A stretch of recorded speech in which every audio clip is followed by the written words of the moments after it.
When you charter a super yacht, it does pay to choose the right yacht for the right cruising ground. El Rey is a wonderful example of this. The Northrop & Johnson in-house video production team, along with charter manager Nicole Pope, flew to San Diego to film her and found that not only does she charter in Alaska, but she's also qualified to charter in another exciting cruising area rather closer to home.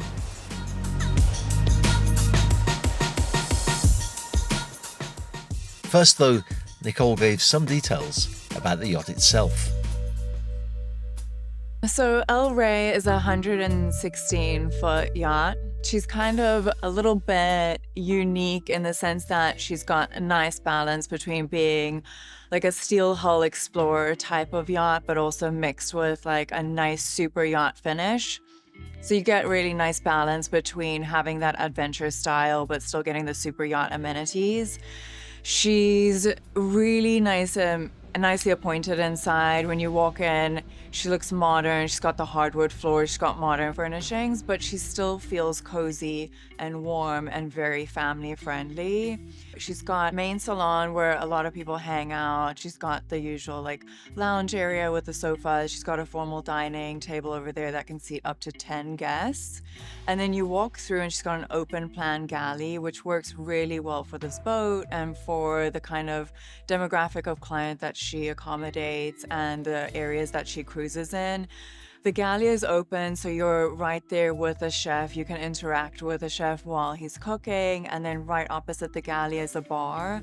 So it's a nice hangout spot for charter guests to hang out. She's got big windows that just floods the whole yacht with light. And then when you walk forward, it's probably one of my favorite spaces on the boat. It's where I'm sitting right now. It's the forward lounge, and it's just a great space because you've got almost like 180-degree windows. So you get a nice view of outside, you get a lot of light inside, and it's just a cozy spot to hang out for the whole family. When the sun goes down, there's a pop-up TV, so it almost becomes a nice little family movie room. Accommodations on El Rey are really comfortable. She's got her full beam master on the lower deck. It's spacious, but still nice and cozy. She's got a big bathroom that is ensuite to the master. It's got a large shower, double vanity. And then she's got 2 VIPs with queen beds inside that are really nicely appointed as well, ensuite baths. And then a little bit more forward on the lower deck, we've got 2 smaller cabins. The one has almost like a small double bed, and the other one has like a bunk bed, which is just great for kids.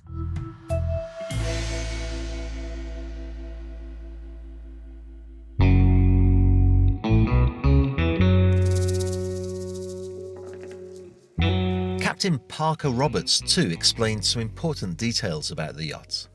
It is a expedition style, or aesthetically they call it a yacht fish and how it looks and functions, meaning it's a steel boat. We go very efficient, we can go very far, see lots of things while comfortable. We have stabilizing fins as well as a 0-speed gyroscopic stabilizer for when you're at anchor and underway. The boat was really designed with the whole idea in mind of, yeah, let's go far, let's go to cool places, and nothing can stop it. And as comfortable as this boat is on the inside, like I said, it's an expedition style boat. So the whole idea is, you go cool places, do cool things. So people want to go see that and spend more time outside than in. So we have our 2 back tables here that are enclosed away from the wind, which is nice, but there's still fresh air and you get to see everything. So we find the guests really like to hang out there or up on the boat deck where we keep all the toys. We also have plenty of space for lounge chairs as well. So people like to hang out there and watch the world go by. Or if we're in a more warm weather port, the flybridge is another great spot.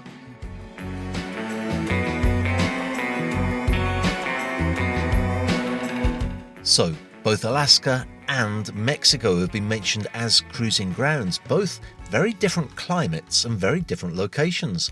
So how does that work? In the summer months, Alaska is on the radar for El Rey. She cruised there this last summer. They did a couple charters. They did some owners trips, and they just really did amazing. We got great feedback from the charters. Guests absolutely loved the boat and loved the crew, loved the cruising destination. El Rey is so suited for Alaska. On the off deck, There's two kind of tables adjacent to each other, and then she's got the glass on the side, which really helps for that like Alaska weather. It keeps it open so guests feel like they're eating outside, but they're really protected from the weather and the elements.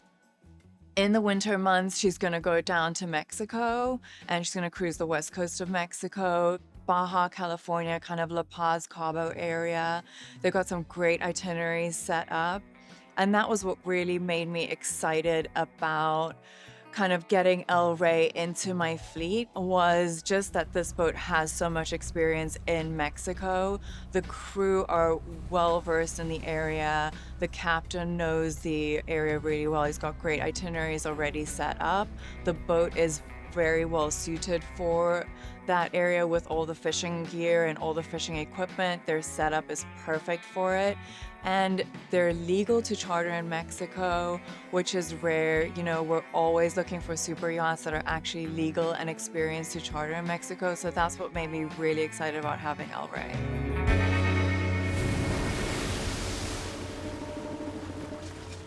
Let's start by hearing what Mexico has to offer. We always like to tailor the experience to the person, right? It really depends on what you're looking for. But I'll always keep bringing up, this is a very adventurous boat. So a lot of people like to go up into the Sea of Cortez, La Paz, go north, see all the islands.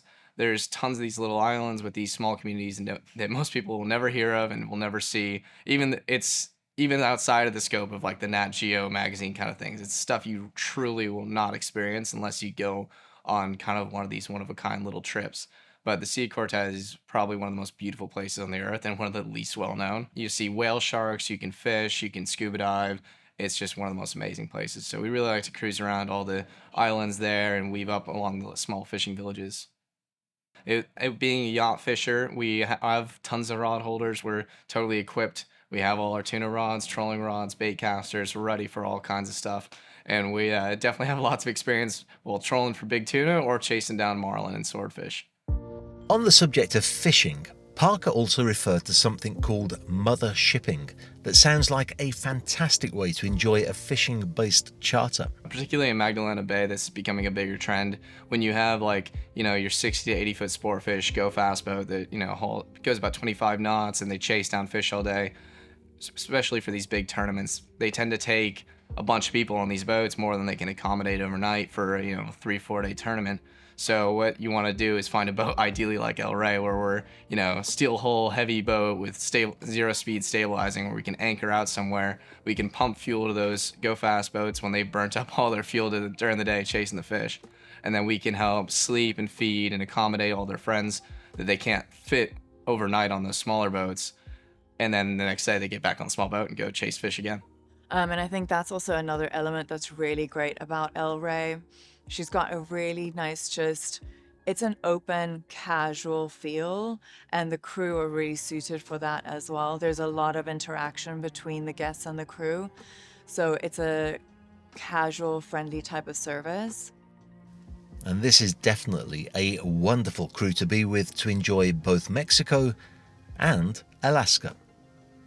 People always imagine Alaska, and there's a lot to see, obviously. The nature is beautiful. Everyone imagines the wildlife, the bears, the whales, the fishing, the bald eagles everywhere you look. But what really struck out to me was going up to the glaciers and the ice fields. It was my first time up there. I grew up down in the tropics, predominantly working on boats, so seeing that was like a whole new world. But weaving through ice fields, looking at icebergs, some of them small, some of them bigger than the boat you're on, while you go up to glacier faces that are thousands of years old and hundreds of feet high, and just watching the glaciers fall and having guests up in the jacuzzi with champagne. You're in a jacuzzi when it's like 30-degree air, watching leopard seals float by. It's just like one of the coolest things I can really imagine.